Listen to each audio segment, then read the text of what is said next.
नमस्कार, माझे नाव साक्षी कृष्णा राठोड. मी वर्ग 7वी शिकते. मी वाचलेल्या पुस्तकाचे नाव आहे गुरुजींवर प्रेम करणारी मुलं. ह्याचे लेखक आहेत युवराज माने. या पुस्तकाची किंमत आहे 120 रुपये आणि या पुस्तकाची पृष्ठसंख्या आहे 48. मित्रांनो, या पुस्तकामध्ये एकूण 9 कथा आहेत. त्या 9ही कथा मला फार आवडल्या. त्या म्हणजे गुरुजींवर प्रेम करणारी मुलं, गुरुजींच्या खुर्चीची किमया, गुरुजी तू मला आवडला, गुरुजीत जादू असते, गुरुजी आता कोयता नको लेखणी हवी, गुरुजी हरले गुरुजी जिंकले, गुरुजी बनले आनंदाची डहाळी, लखन शाळेत आला आणि मनाला पीळ पाडून जाणारी छकुली. ह्या 9ही कथा फार सुंदर आहे. आणि पहिली कथा म्हणजे गुरुजींवर प्रेम करणारी मुलं.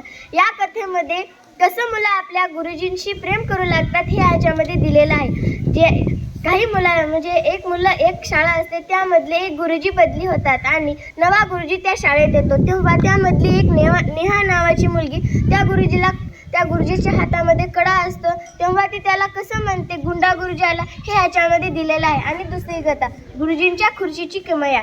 एका ममता नावाच्या मुलगीचे 100 रुपये हरवलेले असतात. तेव्हा गुरुजी एखाद्या मुलावर चोराचा सिक्का लागू नये म्हणून ते कसा प्रयत्न करतात हे ह्याच्यामध्ये दिलेलं आहे. आणि गुरुजी तू मला आवडला.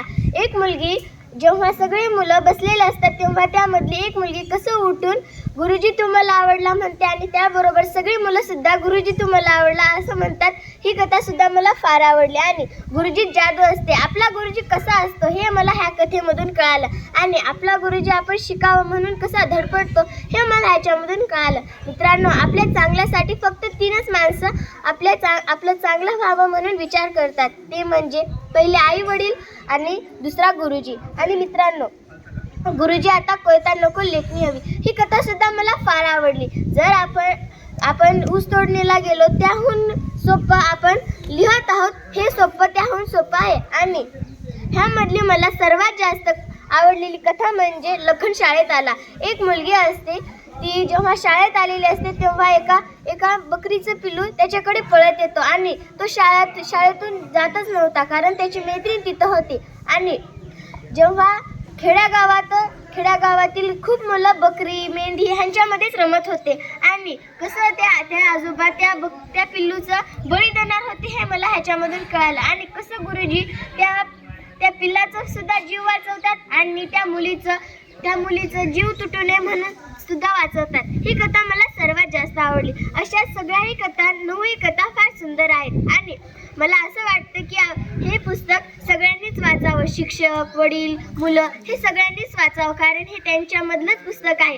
आणि ह्या पुस्तकाची पाठराखण दासू वैद्य सरांनी केलेली आहे. त्यांनी ह्या पाठराखणमध्ये फार छान ह्या पुस्तकाविषयी माहिती लिहिलेली आहे. आणि हा पुस्तक आमच्या शाळेतला पुस्तक आहे. ह्यामधले जे मुलं आहेत ते सुद्धा आमच्या शाळेतून शिकून गेलेले आहेत आणि जे आता शिकत आहेत ते ह्या शाळेतले आहेत. मित्रांनो, हे पुस्तक फार सुंदर आहे. ह्या पुस्तकाच्या मूलपृष्ठ, मुखपृष्ठ ह्यामधील वाक्यरचना हे फार सुंदर आहेत. आणि ह्यामधील जे वाक्य आहेत त्याला कसं छान करता येईल ह्याचा प्रयत्न ह्या गुरुजींनी केलेला आहे. हे पुस्तक तुम्ही नक्कीच वाचावं अशी माझी इच्छा आहे. धन्यवाद.